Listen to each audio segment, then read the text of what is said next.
I was so tempted to take this with me into the film. I can't believe you didn't.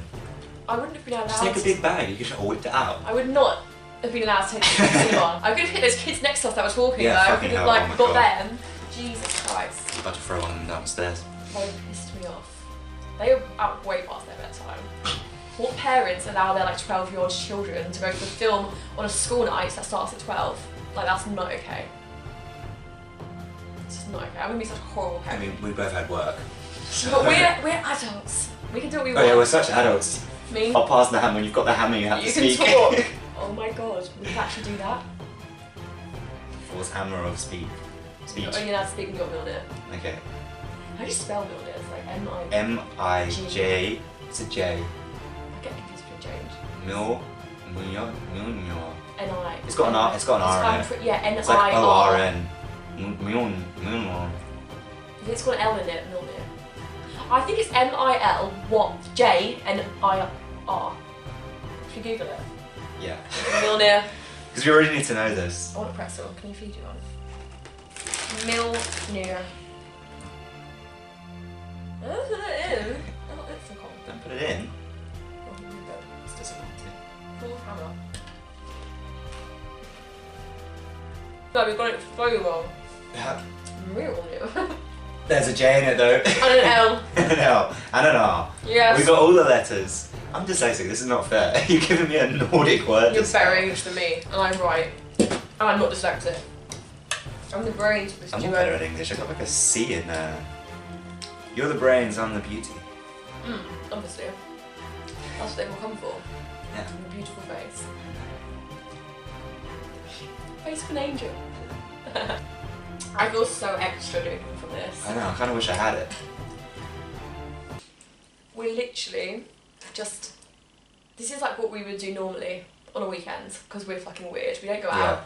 We've sit just introduced a camera. down the end of my garden in my Avengers like themed room, and we talk about Marvel, or DC, or Game of Thrones, or anything nerdy. We are film lovers.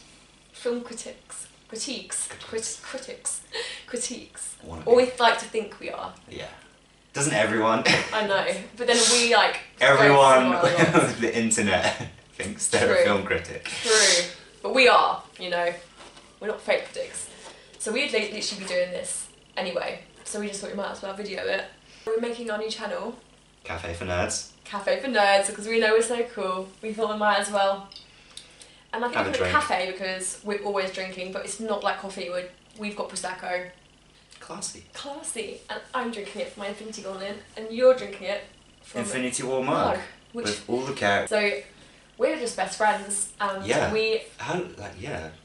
2 years. I was his supervisor at work. Supervisor. I was his supervisor. Just did nothing. So I basically... Can't swear on YouTube, You can you? can. Fuck it, you can swear. I'm gonna swear. I swear a lot, so it's not good. First video's going to be taken I down just- within the first 5 minutes, that's great. I just worried if I can't swear, I'm just not gonna be able to talk. Sorry, we'll get like a beeper button that we can just edit over. Oh, exactly. And then literally I think we started talking, because I'm pretty sure when we first met, I think it was Black Panther was the first Marvel film we saw together. yeah, it was, but I remember talking about, I want to say, Homecoming. I want to say Spider-Man Yes, Homecoming. because I got and to go to a Ragnarok. preview. Yeah. I went to a press screening of Homecoming. I was very lucky. Did it all the Well, time you've got actually. your Yeah, you've got it was me, it was contacts. all me. Yeah, I've got some contacts I mean, in I've the never old, invited. media industry. I've never yeah, and then I invited. came back the next day. I saw it about a week early. Same with you. Yeah, that's the same with Into the Spider-Verse. Into You saw Spider-Verse, that- I saw that you saw that a as whole well week early first. as well, which great film you still haven't seen. I know. Which is disappointing. It's not the considering MCU. the channel I we mean, just I started. would see it, but I'd... It's not Had MCU, you but seen it is a I brilliant know. series, and it changes like everything.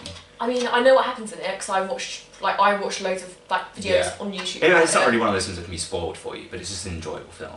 Yeah, well, we started talking about Yeah. Homecoming, And then I think, we kind of... I think Ragnarok came out the same year as Homecoming, if I'm not going crazy. I'm pretty sure. I shouldn't have done my research. Fuck. I'm awful with dates. The same. It's time goes so quick. Like. Yeah, it did. Yeah, though, it didn't came out the same year. They came out 2 years ago, and I remember talking about Homecoming with you, and then Ragnarok I didn't see until about 2 weeks after it came out in the cinema. First day it was out, I loved it. I didn't actually watch it in the cinema, I watched it here. And then you fell in love with Korg. Yeah. Hey guys. He's my baby. I've got lots of Yeah, no, I'm kind of like a leader around here. The only reason I work is so I can buy little pointless Marvel things. Clearly. And Korg is my favourite. He's the cutest. And you do a good Korg accent. A good input. Do it. Oh, I don't know. It's not one of those things you can do and you put it on the spot. I won't look at you. It's a camera. I feel like a performing monkey right now. You are. So the only thing you're good at is your Korg impression. Oh, hey there. Yeah, I'm kind of like the leader in here. Yeah, it's a big part of rocks talking. I'm like a thing. I'm a being. We're so sad. We have all the words to that. Yeah. Oh, I just love Ragnarok. It's such a good film. I think it is. With Hulk as well. You see this side to Hulk. I think that was one of the most satisfying things they could have done with Hulk's story. With Thor, before Thor Ragnarok, you had his relationship with Loki. He was so separate from the rest of the Avengers. Yeah, exactly. There was such distance. Which is, it's expected from the fact that he is, he's not from Earth. Exactly. He's not familiar with the customs. He wasn't in Ultron. He was. It was there was no kind of development from the first Avengers to the second. And obviously Dark World was a... Dark World... I don't want to slag it off too much. Dark World, for me, has its moments. It does. There are some good moments. I think... Obviously, this isn't a spoiler. If this spoils it for you... If you haven't seen... You should be watching this channel. If you haven't seen Dark World, then shame on you. Frigga's death was actually one of, I think, the most emotional death scenes in the MCU. Oh yeah, 100%. That whole scene, and I know Ragnarok take the piss out of the music in that, but the music gets me kind of a little bit. It's pretty emotional. But you don't see the fallout from it. No. Like you do with the other characters. But the other thing I love about that is Loki and Thor's relationship. You can really tell that they are That's brothers. why I love them. I love. And the whole when they're doing the stealing the ship and flying away. The whole commentary from Loki in that is literally takes me back to being with my siblings. But I know, and that's me and my brother. I don't even know which one I'd be. I'd probably be Loki because I'm a bit of a dick. Yeah, I'd probably be Loki. And he's like Thor. He can fucking beat me up if he wants. Yeah. And he does sometimes. Yeah, and it's but at the end of the day, I do little things to annoy him, but at the end of the day, you do love each other. Yeah. But I mean, from us, it was just annoying our siblings. For Loki, it was standing for pretending to be a snake. Pretending to be a snake, mate. It's me. It's me. That's me. I know. But yeah, so we're best friends. So we all Ragnarok. I think that is the thing that connected us the most. We realised because not only our love for Marvel, but for all films. And we have the same sense. We have the same sense of humour. It's scary, but ridiculous. It's like someone cloned me and gave me boobs. And much better looking, and with a much better sense of humour, and much more intelligent, and not dyslexic. And so much modesty. So modest. The most modest person ever. But it's I think we were both in the closet nerds. And then when we met, I think you mentioned you went to the screening, and I was inside, I was so jealous. And I was like, oh my god, I could ask you so many questions about it. It's really weird, and none of my friends are into anything. No, yeah, I mean, I will. Some of them my friends struggle to get the Marvel and DC characters the right way around. Don't, honestly, that's what gets me. DC, you can't compare Marvel and DC. They're so such different. They're so different, and no one is. It's not a better or worse, but it is a different thing. The thing is, you shouldn't. That's a good thing. You don't want.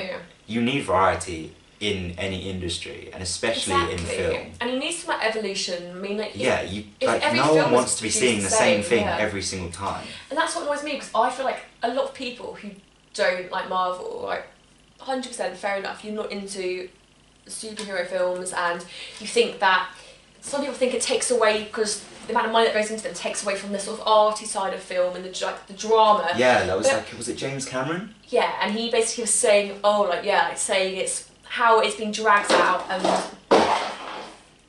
he's saying he's gonna make 5 Avatar films. Yeah, he's jumped the gun a bit on that. The thing that I understand about that is that for a period, I think it was sort of the end of Phase 1 and into Phase 2. Yeah, it became very much here's our new good guy, here's his villain. It's just him. I know, but then in that period of time, you had a lot of condensed Iron Man and Captain America films in one go. There wasn't diversity like Captain Marvel, Black Panther, Guardians, Ant-Man. You didn't have those other storylines. You literally had, because they didn't have the money to take risks. They had Iron Man, Captain America, and you had like Thor sort of in the background, and you had these other characters supporting them.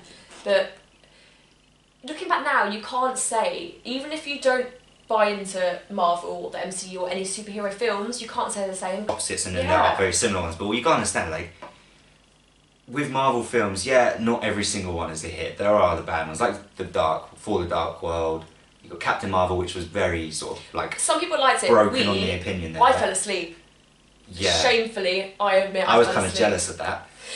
You had to watch it. I watched the whole chilling. thing. But you've got these amazing ones like Winter Soldier, Civil War is up there for me as well. Civil War, but like the main pre-comic accurate as well. Okay, they're not all great, but you've got to admire what Marvel and the cinematic universe, what they've done, is so far beyond what anyone has ever done in any kind of.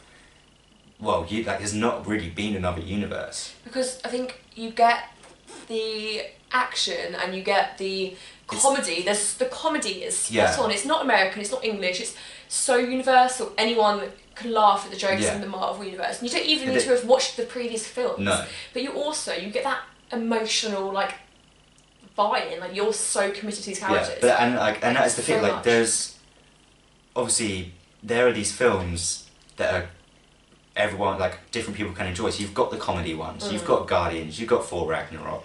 And you've got the more serious ones, technically Black Panther, the meaning behind it is such a deep meaning. The themes behind it, that's the one thing that into a superhero film, which is superheroes, these crazy unrealistic things, and then bringing them down to earth with these very much realistic issues is something that's amazing. And you've got first Avenger, Captain America, you've got him getting this super soldier serum and then wanting to go and do good, and he's literally paraded in front of the army, and it's all superficial, it's all materialistic, and then you've got Tony propaganda Stark, stuff, you've got him dealing with PTSD. That was a great story. You've got Black Panther, you've got this race theme, and it's empowering, and even though we're both not in a position to but you can appreciate it, and you need that. You've got Killmonger who he has these these really understandable issues with what's going on in the world, but he just goes about it the wrong way, which I think is such a good motivation that's for the whole a villain. thing of good and evil, and the fine line is evil. Do people get born evil? Because you can have these evil intentions, Killmonger, you think he's going about everything and he's violent and killing people, but what he's doing it for is actually quite a worthy cause. So which is what I would say the same is for Thanos. Yeah, you end up sort of not supporting them, but you can appreciate where you can connect to a villain, and that's one of the most important things. And it's something that kind of got brought up with Loki as well. Not so much through the films, but from people talking. And he has been used. He feels like he's been used, and to some extent he was, for this whole peace treaty between Odin and the Frost Giants and everything. Exactly.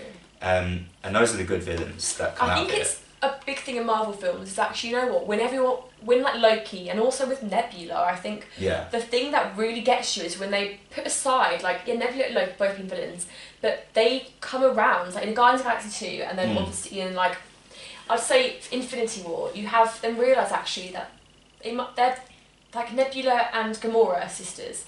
Thor and Loki are brothers, and no matter what's happened, even if they're not born siblings, they are, and it's their choice, and they have the choice to actually turn their lives around and make good out of that and sacrifice themselves, which they both do.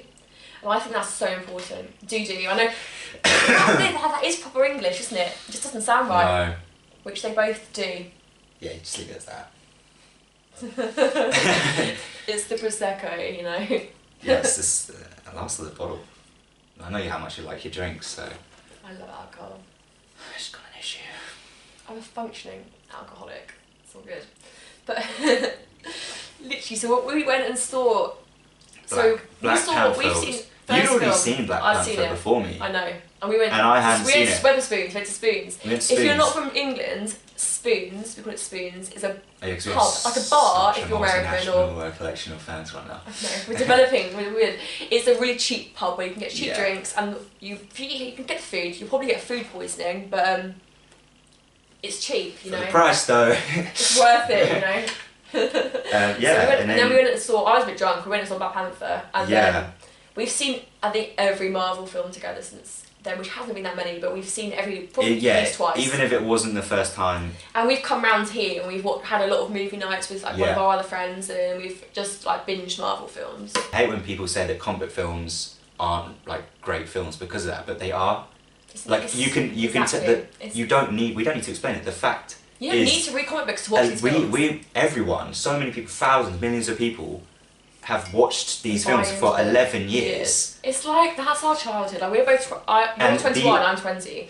Yeah. I was, 9, you were 8 when these came out. That's when when you actually start to appreciate character, I think. And you know what, we've grown up, not only reading the comics and watching the TV series and told your friends and dressing up as these characters, but you then, like, as you get older, they're like, it's weird, as you get older, they grow with you. Yeah, and the emotion we get from this, I mean, and especially from Endgame, I can tell we were both sobbing. By the end, we were in tears. Like, I was very embarrassed because we had this group of, I think it was like 6 or 7 teenage boys sitting next to us. They weren't even teenage, they were like 13, and and they should not have been allowed past their bedtime. I was breaking down in the cinema towards the end, just because it is the end of an era. And it's when the lights come on, and there was people sat around us, and I think everyone our age was upset, and I was crying. I mean, I could hear people like crying in the theatre. Fair enough, these kids love superheroes, but they're not old enough to have been through the whole journey of the MCU. So we sat there, and we sat, even though we knew there wasn't a post-credit scene, we sat to the end. I think it's just appreciating all the time, effort, money that's gone into making this, and the commitment from each writer, like anyone working on sets, like the producers, directors, cast members, anything, like, even when you made the coffee, like you appreciate every bit of it. And when we sat there, I didn't believe that there wasn't a post-credit scene. Oh, I did. I knew there wasn't. I was like, I'm not leaving just in case. You hadn't watched anything really coming up to it, but I watched all the trailers. After the third trailer, I just stopped watching. I think you probably stopped after the Super Bowl trailer. Yeah, because I saw one TV spot from the Super Bowl trailer, and it gave us new footage, and I was like, right, that's it. Yeah. I've got no self-control. So I watched all these reviews. Googling everything. I literally, like, on YouTube, like, watching all these non-spoiler reviews. Yeah. And just saying about what they liked, what they didn't, and I sort of like, and about how it was paced and the timing. So obviously everyone's like 3 hours. No joke, if it was 10 hours, I would definitely didn't feel like 3 hours. I would have. They could have given me a 24-hour film, and I would have sat there and watched it and not gone to the toilet because I wouldn't have wanted to miss a single second. Like, but that's me. But those kids, like, we were crying, and they're not as emotionally invested. No, it's like for everyone. This film, Endgame. Yeah. I mean, like, obviously, it's going to be fans going to see it, but it's an amazing film. Even if you're not that as invested as us. We were saying, like, on Metacritic, it got about 93%. Yeah. 5% of that, or something like that. 5% was like undecided. Some people didn't know if they liked it or not, and it was 1% that was negative. That is the thing. That is the thing about this film. Without giving any spoilers away, I can understand why it would be a divided opinion, because it is very unexpected, and a lot of people have expectations going into films, and when the film doesn't reach that expectation, even if it's not necessarily means it's a bad film because of that, but just because it's not what they wanted, they will consider it a bad film. I think if you're not an MCU fan and you go into this film expecting action, that it just threw me off. I was saying 100%. First 10 minutes. It was and I'm so glad they didn't do Infinity War Part 2 because it was such a different film. But also such a good follow-up. They fit so well. I think the good thing about us going to the double bill. Yeah, so we saw Infinity War about 9. Literally had 15 minutes, and then there were no more adverts. It just went straight into Endgame, and I think it was just so good seeing them back to back because you actually got that comparison, and it made you had it fresh in our mind. We must see Infinity War. Yeah, I know. Like that was but one thing. It was good. Like watching Infinity War beforehand was really good because, obviously, like you remember Infinity War very well, but just watching it. And you pick up on certain things that people have said. Yeah. I mean, like how many times have we watched Infinity War? I mean, 5, 6 times. Yeah, and maybe more. Like, and that was like, I think I watched it 3 times, and like after the first week or something being released. I think I watched it 4 times in the cinema, and then I've watched it on DVD, and I. Yeah, I watched it on like some streaming services and stuff. Yeah, I got watching it. I mean, obviously it'd been like a few months since I last watched it, and then going back into cinema, watching it again.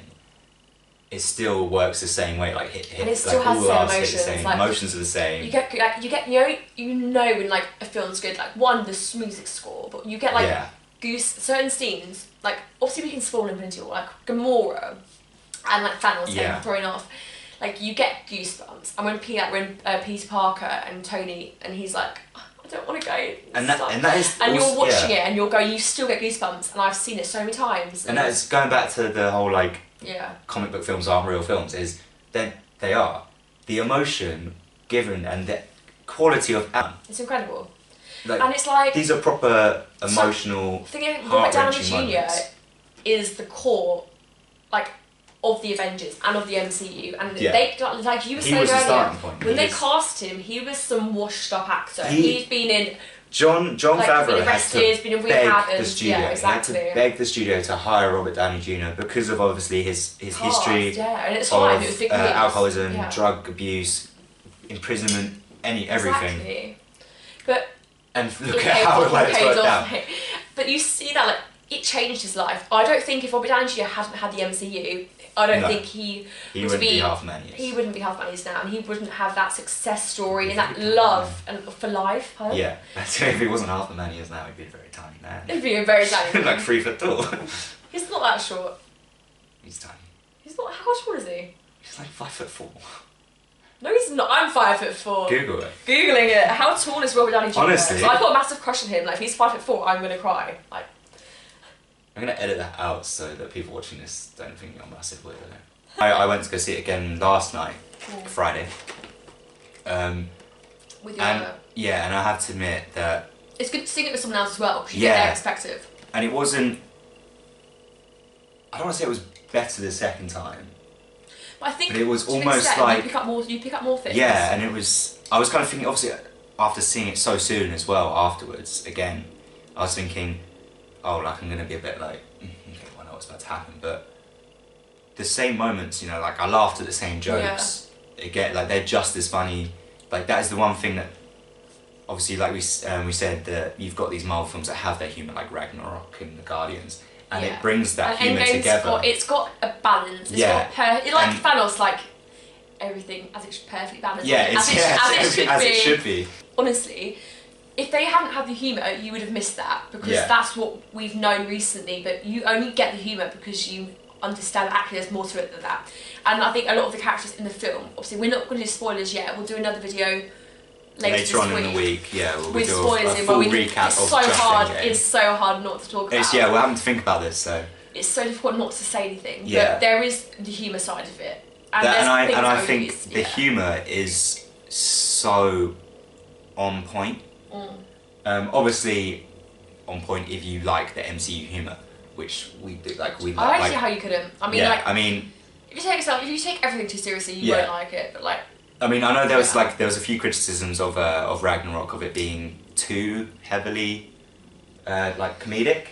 I think given the circumstances people thought of the they film. were just trying to like earn money by making this comedy, but it wasn't a comedy. That's the one thing I think I've seen that was mainly picked up on by the fans, was that Thor's humour in the later films is based off the fact that he spent so much time with like Tony Stark and people like that, and on Earth. Endgame. It was everything you wanted it to be. It is. And everything you didn't want it to be. It was. We went for a meal first, and we kind of had this big discussion. Sitting in the middle of the restaurant, like with our Marvel. Yeah, we had our Marvel top predictions. Like who's gonna die, what's gonna happen, and we were so wrong. Like obviously, we're not gonna say. Yeah, I watched so many predictions and theories about what was gonna happen, and I'd sort of. We're along the right lines, but because it's such a long film and there's so many different aspects to it and so many different characters, like, it's crazy. The things happen. Everyone we thought, like, the predictions of who was going to die out of the original 6 were completely wrong. Yeah, and we won't say what they were, but I was dead set. Like, if people asked me, I was like, yeah, definitely this character. Yeah, like, I would have betted money. This person's definitely I would have betted money on who I thought was going to die, and I would have lost money. Same. And you don't actually, I said to Jamie, like, I didn't want to accept it when I was watching the film and I saw actually what was going to unfold, and you realised who actually was going to lose their life and wasn't going to be around anymore. I was like, no, they're going to come back there. Spoilers. Because someone might not think anyone's going to die. If you go into this film someone dies. no one's going to die, you need to take a serious Well, I mean, given the history of Marvel, it's not that crazy. But obviously there's been so many theories floated about the internet that some of them are correct, slightly. I don't think there's anything that's been 100% correct. No one has predicted this film as it would happen.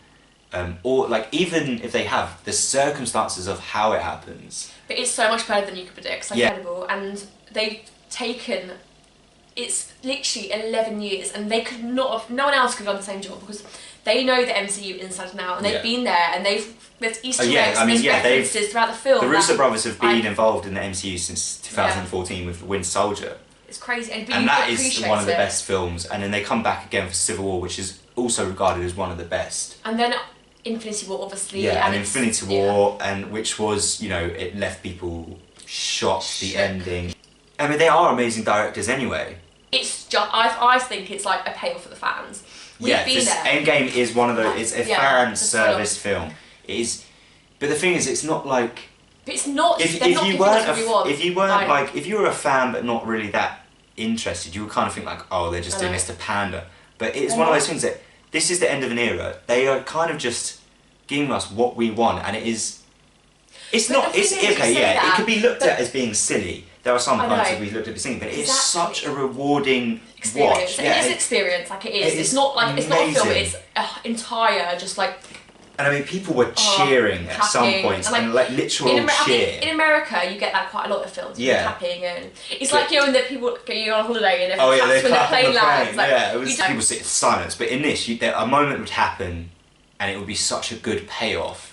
They gave the fans everything they didn't know they wanted. If that makes sense. Like it is. They gave you I didn't know what the way it ended. I didn't want that, but now I've seen it, and actually that is exactly how it's like. It's perfect. Yeah, it is. It is. It's perfect. They couldn't have. They could not have done it better. I mean, I'd like. There's things that I would have wished had gone differently, but I wouldn't change how. Like the way watching that for the first time and even a second time as well, like. The same moments get you feeling a certain way, like, you get goosebumps. You're fucking ecstatic like you for can't it. Eat or drink. Like you don't want to eat. You don't want to eat your popcorn or drink because you don't. No, you're literally stunned. You're sat there, like frozen still from these moments. And like, don't go to the toilet. There's not. No. I wouldn't say there's a single scene that you can miss. Well, there's. I wouldn't. Without giving anything away, there's a scene where they kind of explain the Infinity Stones again. But it only lasts 5 minutes, so if you're gonna go, I know what you're talking about. Pee. I know what you're talking about, but I love that scene. For me, but I think that's because I'm a big fan of that, and I love. But I'm gonna say, if you really need to go during this particular scene. I'm saying don't go. Just make sure you go before. That kind of like, okay, shit's happened. Now it's all good. You have to let go, and we have to accept that actually, Phase 4, different characters, different like. Goal in mind. It's building up, but we don't know what we'll build up to because obviously this 11 years it's been building up. Like since the first Avengers, it's built. I mean, if you think back to the first Avengers, that was a massive deal of bringing. And we saw Thanos in the first Avengers film. Yeah, I mean, like if you didn't really know this the comics weird CGI version of Thanos, and it wasn't even CGI. It was just a man wearing prosthetics. Was it? Oh my God. It wasn't Josh Brolin. It was a random actor. But you can tell because it just looks wrong. Yeah, and he turns around, and he gets a smile, and you're like, oh my God, no. And but that's been so long. This is such a good payoff to the whole, as the Infinity Saga. Exactly, and now it's going to build up to something else. You know, in 10 years, there might be another 10, 11 years. And we'll be like, and we might be just as excited as we are now. But it will be different because we'll still remember this and be like, it was like the culmination of 11 years of just these actors dedicating their lives to these roles. I 100% think the MCU's got at least another 11 years in it. I mean, I've seen all these things about people saying that, you know, like one of their saddest things is that we're losing these characters, and when we're gaining, like, they've introduced new characters into the MCU in the past few years, like Spider-Man, Doctor Strange, Black Panther, Captain Marvel, and people are like, oh well, Ant-Man, exactly, Ant-Man, so, the Wasp. and people are like, oh well, like I'm not like gonna go watch them be an Avengers team, but it's like when the first Iron Man came out, people weren't going. This is going to be amazing. Because he wasn't a popular comic book character, Iron Man. No, you never saw little kids running around as Iron Man. No, bless him. Created Tony Stark and Iron Man he wanted people to hate a character. Yeah. He created this alcoholic, self-centered, egotistical, materialistic asshole. guy. I know, he's horrible in the comic books. And he is like that in Iron Man 1 and Iron Man 2. Yeah. And you still fall in love with him. And then you see after Avengers. My main point is that no one was in love with these characters when they first came out. No one watched the first Iron Man going, oh yeah, this guy's amazing. Like, oh, it's like, you walked actually, yeah, it's an amazing action film. Exactly, but it's also like Guardians. We fell in love with these characters over the years. When the first Guardians film came out, it was a bit of a joke. Everyone was like, you know what, this isn't really going to I remember, like, I was like, I love comic books, but I love the first Guardians. Knew very little about Guardians of the Galaxy, and I had to actually I'd never picked up Google and Guardians research a bit about them. And I remember when I was looking it up, everyone was like, this is such a huge risk doing Guardians of the Galaxy. No one knows who these are. Marvel have fucked it. That's the end of Marvel. Everyone was like, this is going to be awful. It's one of the best. I actually consider the first Guardians one of my favourite Marvel films. Yeah, same. Like, it's amazing. And you think, looking at the characters, it does look like a bit of a joke. Like, you've got Rocket, you've got Drax, you've got a walking, talking tree. The music a talking as well. Raccoon. Like, but Groot is like the favourite thing in the world. Like, it's magic. It is. And I think these films played off so well, and Phase 4 will be amazing. But we were saying, like, we just don't know how it's going to play out, because there's obviously Doctor Strange 2, Spider-Man Far From Home is coming out. Technically Phase 3. So yeah, Spider-Man Far From Home is the last film in the Phase 3 series. And then we've got, it's going to focus probably on Captain Marvel and on Doctor Strange and on Spidey, and then on the Guardians as well. But obviously we're not going to ruin like who's going to be around still, what direction it's going in. But this is like the perfect end. The thing is, everyone's saying, oh yeah, these guys are going to become the new Avengers, but they might not. They might just leave it for a few years. Maybe no, they don't have to bring in another team. I'd wait 10 years and then you don't film like. Yeah, we've got this new roster of characters. Yeah. But that doesn't necessarily mean that they have to become the Avengers. No. They could still be separate, and then occasionally, 10 years from now, or 8 years or whatever, we'll have a team. Exactly. They might bring in another big bad. You've got Galactus that they've Adam Warlock as well. Adam Warlock, who was hinted at Guardians of the Galaxy, and we haven't seen since. Well, yeah, we've had like this reference to Adam Warlock in Guardians of the Galaxy 2. And that was a while ago. In the post-credit, and he's well due about coming into the MCU. So, but yeah, there's all these characters, and I just think people need to kind of reserve their judgment a bit. Definitely. But I just loved it. Like Endgame, I felt like a lot of people, if you're not an MCU fan, you might think, there's too much character development if you don't know the characters, and it's the middle. Act 1, I'd say it's quite quick, and Act 3 is got the most incredible. It is incredible scene you will ever see in the cinema. Yeah. As in pure entertainment and you're on the edge of your seat. think, what was it? Not be able to take our eyes off it. But it's one of those things where you're like, Jesus, this is insane. It's crazy. And then the middle, we loved it. The characters. Yeah, there's no part It's not. You need it all because it's the end. There's no part of this film usually you'll watch especially a long film like this. You go okay, well it's a bit slow in the middle. We could have cut that out. This was perfectly paced the whole time. There was never a point where I was getting a bit and it's fair enough if they were focusing on a few characters for the middle phase, but actually, you know what? There's so many characters in this film, and so many pairings that you have never seen before, and so many teams and duos that go off and have to get to know each other, and there's different sized, and you need to get to know them before then they go into the fight, because otherwise you're not attached to it. We get to know these characters even better. You see these characters in completely different light. Completely different light. Not all of them, but most of them. I think that's also the thing. It's not. So we do get the characters that we know and we get these new features to them and this new sides to them. But the characters that don't get the new side, they are further developed from what they already are, which is an amazing thing to do in one single film. Exactly. Just the motives behind everyone are so good. One thing, it's not a spoiler, but the way that each of them deal with the aftermath of Infinity War. It's so different. Each of them is so different. They each deal in a different way, but they're all very realistic ways that someone would deal with something. And they all take on roles that you've never put to them. Each character, if you say what are they going to do if they've lost half the people in the universe, they each have so much weight on their shoulders, and they have so many responsibilities, and they each do all that in a different way. And I didn't literally all my predictions, which I thought a few of them were pretty good guesses, weren't true. Things I've said where I thought I was being really clever, and I was and I was reading into things. So I was taking little comic books, cameos in comic books, thinking, this is gonna happen. No. You got a few things right. Yeah, well, I think everyone did, but also everyone got pretty much everything wrong. But you did, but it was perfect. The thing is, even if you didn't get something wrong, even if you predicted this film and you get it right, there's 100% going to be parts of the film that you wouldn't have expected to happen. Ooh. And it is amazing, because I love being surprised by a film. Just often we'll go see a film and I'll predict everything. And I mean, Captain Marvel is probably the most recent example. So much the twist of Captain Marvel wasn't a twist to me. It was kind of like I was waiting for when it was going to be revealed to the characters, because I already knew what was going to happen. I was not a fan. Coming out of that, I was not a fan of Captain Marvel. But I think they use her character very well in Endgame. There's some redemption for her character in Endgame. Very well.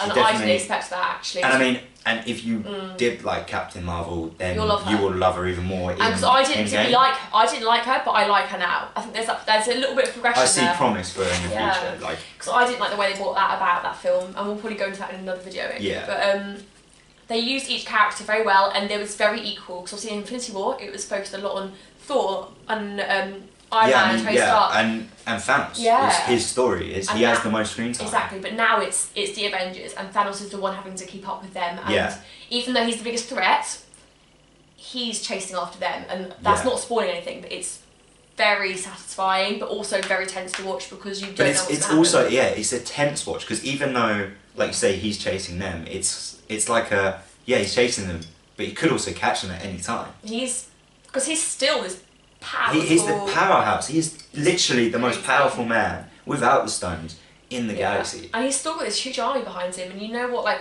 they don't know where he's gone. Like, obviously, the start of Endgame, you don't know where he is, you don't know what he's planning, like, if he's done or he's still got like, a scheme, and... He is one of, if not the best villains, and I think in all film history. I still think MCU, Loki's my favourite villain. But the thing is, I think with Thanos, people think he is evil because he wants to kill half the universe. But he is a sort of like this evil, genocidal maniac. He is a warrior tired of pointless fighting, and misguided. Exactly. And he's trying to do the best he can to save everyone. He believes himself to be the judge, and he believes that he can give the fairest outcome. I think that is amazing, and his character development in Infinity War. Because we haven't seen him at all, apart from a brief cameo in Guardians, and an occasional, and the occasional kind of smile or one line of dialogue in Avengers or whatever. But I mean, Thanos is relatable, and he has this kind of really powerful, and he believes he's doing the right thing. He does. And that's the best thing. The one thing I would say that my biggest faults for some Marvel films is that their bad guys are just bad guys because they're bad guys. They're naturally evil. But you get that sometimes in life. There are naturally evil people, but these guys are just like, I'm a bad guy. And then you get these characters like Killmonger, Thanos, and even Vulture from Homecoming. I love that. His motivation. The stakes weren't high. They were realistic. He's trying to save his family. He's trying to do the best for his family. He's not a bad guy. He's doing bad things. He's a good guy. But that's how the MCU is so diverse. Like, they've got these characters that really surprise come you. along. Like, they surprise you every film. They've come along so far. And I mean, I love Ironmonger in Iron Man 1. Yeah, I think he's such a good... Jeff Bridges does such a good job of that. Because he is such a threatening force. But at the same time, he is this guy who is... He's evil because... And I think the only reason I like him is because he's kind of the first one who did it. That he was kind of like... He did have kind of a motivation, which was money. Which has been done a lot of times before, like in Ant-Man. Oh, yeah.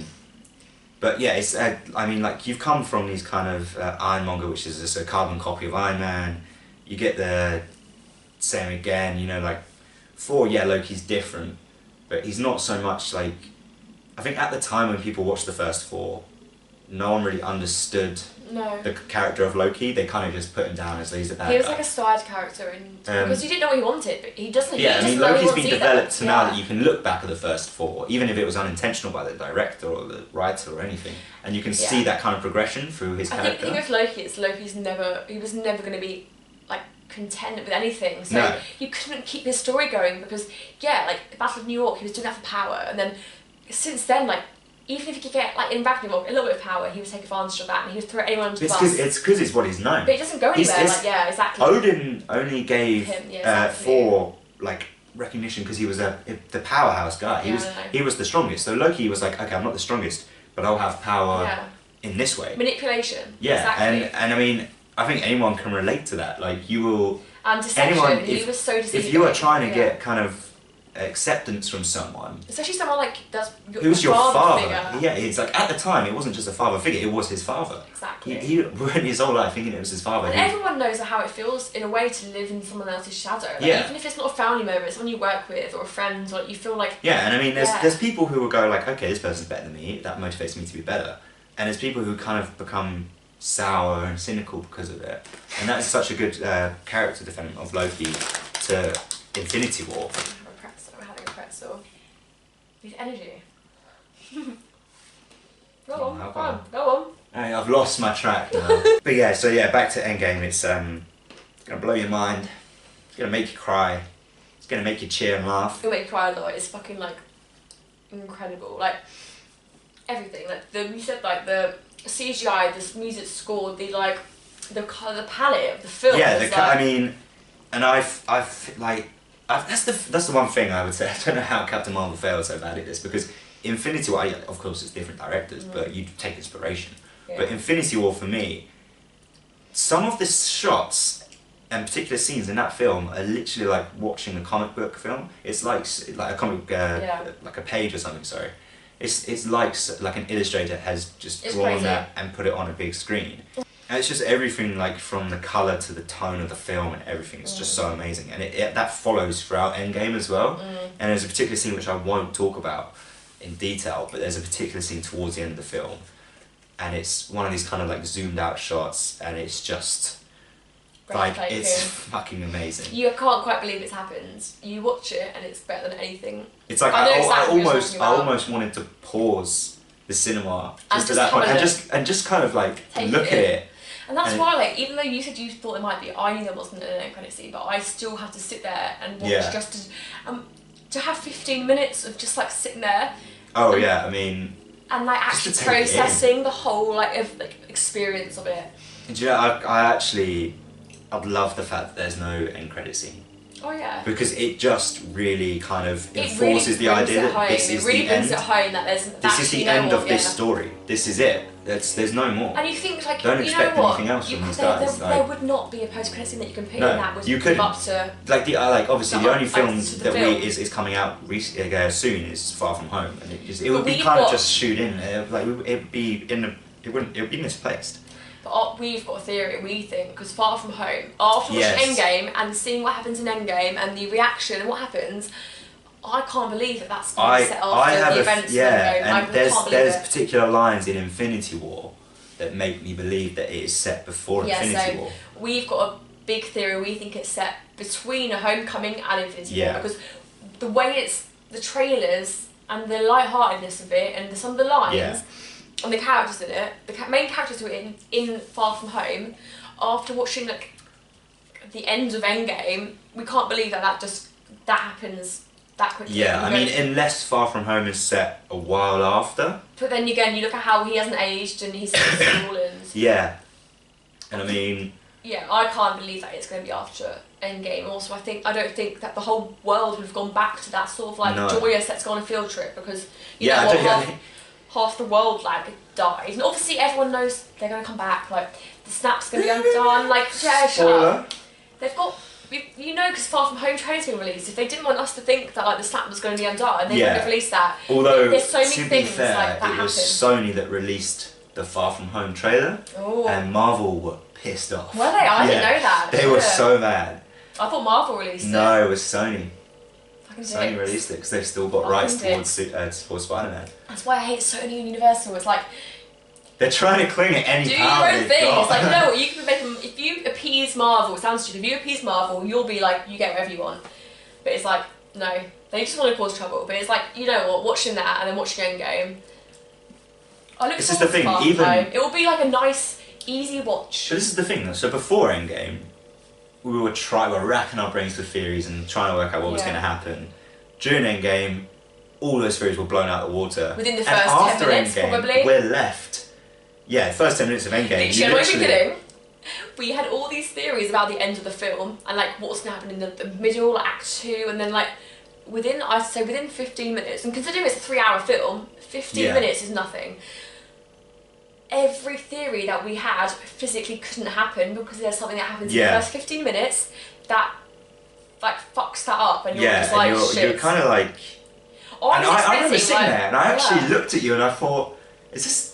Like, is this real? Like, what the fuck's happening? I was expecting it to come up like lol sight. Yeah, on the screen, I was like, joking, okay, is this got to be some kind of maybe dream sequence or some kind of bullshit? Like, what is going on? But it was fucking incredible. Like, and then I think that's probably the best thing they could have done. It's because it fridged off the rest of the film. So I think if someone said to me this happens within the first 15 minutes, I would have been like, you'd say that's lazy writing, like lazy writing. But it actually, you know what? The lines. It sets up such an unpredictable film. Yeah, the script is amazing. And it's like it's comedic and it's comedic Easter eggs. It brings it back to Infinity War and time films before. It's just so hard to explain, but it's fucking amazing. Yeah, I mean, so like before the film, you had no idea what's going to happen. No. During the film, you have no idea what's going to happen. And after the film, you don't know we're what's left having no idea what's going to happen. And we probably never will. It ends it and it ties it all up perfectly. Like, it's our farewell to these characters, and it's them saying thank you to the fans for being there for so long. And you know what? We're getting that send off for these characters we've loved and we've put money and time and like energy into. Yeah. And it's perfect. Like, there's obviously, if I was allowed to write it, I might have written it a different way. But that's because I have like favourites. Like, stupid, but obviously you have your own opinions. But you know what? But, I mean, this is for everyone all together. They couldn't have ended it perfectly. They couldn't have closed each individual character's story any better. I think that this character is the one that I think they sort of, maybe not lazy, but they cut it off a bit short and they brushed it under the carpet. And you know what? I feel the character you're talking about, I think. There's so many questions. The end. The end of their story is a great ending to them, but I understand where you're coming from. Where it was slightly their story was slightly rushed. A little bit rushed. But there's a few given the circumstances of it, I think that was done like to the best of their. The way it was done as well, but I just feel like there's a way that other characters react to the situation. There's definitely some points, and that threw me off a bit, and I was like, you know what? Like, I think if it was real, I think if I'd written it from my perception of the characters as a viewer, I would have been like, you know what? Maybe that this. It wouldn't that way. Okay, that's like, I would say it's almost a general criticism of the MCU though. And you know with Endgame that's not going to happen, because that would just be a disappointment. You know that it's final, like what happens in this film. Even though you might not like it, that's the way it's ending, like, because it is the Endgame, but it all ties in perfectly. I know. I think this is the thing. I've heard this like. I hated the name. This is the thing. When the name came out, and obviously everyone predicted Endgame straight away, and then they go, no one's predicted it, and then they go, it's called Endgame, and I thought, I was like, no, that's awful. That's an awful name, but actually, I know. It is so perfect for what this film is. And I was thinking it would be like something. It is a perfect name. But you know what? I fucking love that name now. It is such a perfect name for what this film is. It literally just captures it. I know, at first I hated it, but now it says what it does on the tin. It's the end game. But it's really hard to This is the end of an era. This is the end of those characters. It's, probably like the last time we're going to see most of these characters. Not because like they all die or whatever, but they all kind of, every character of the original 6 wraps up their story in the perfect way for their character. Yeah, and you leave it feeling satisfied. Yeah. And you leave it feeling like, you know what, I've put so much effort in, and I say it's the biggest cinematic event ever, in the sense that the amount of like time that's gone into this, and there's going to be no cinematic universe that's going to match this for fucking a long time. I don't think there ever will be something as big as this. No, it's and like it's not even the fact that it's going to be the big.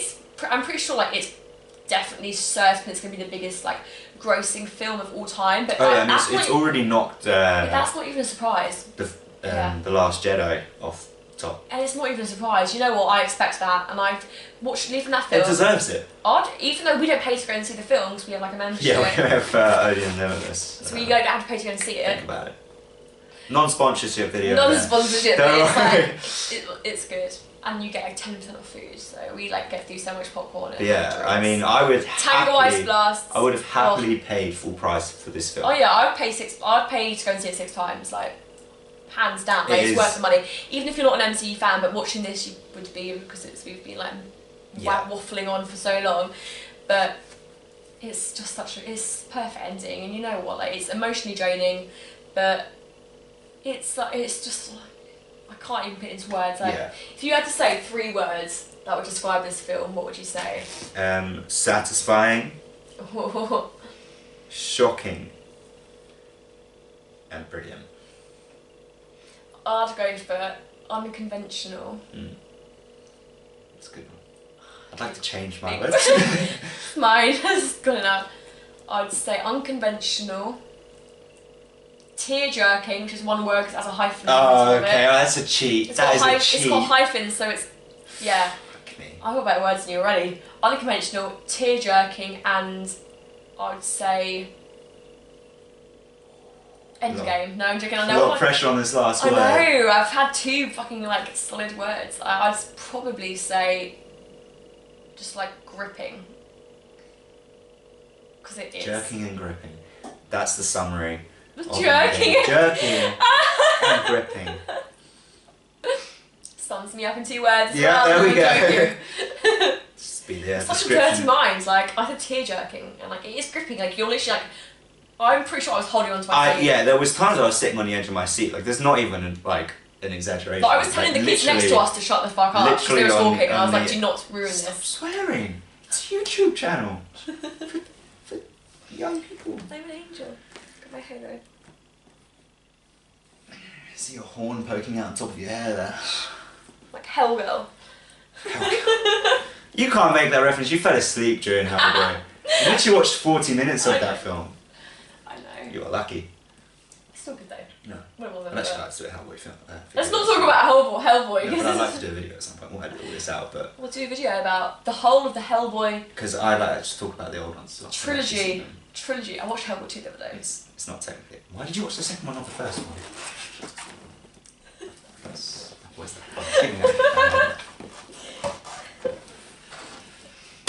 Oh, that was smooth. Yeah. That took him 10 attempts to do. I've literally done this every single time I tried to do it again. that wasn't Let me try. Good. Oh my god. So we'll do a spoiler review, and then literally we will be fucking going mental, because then we'll actually be able to talk about everything. Yeah. But this is basically just an introduction to our little channel we've got going on. So. And I Lucy and Jamie for Cafe for Nerds. So we'll be back with very a lot of soon. alcohol. We love alcohol. Thanks. Peace.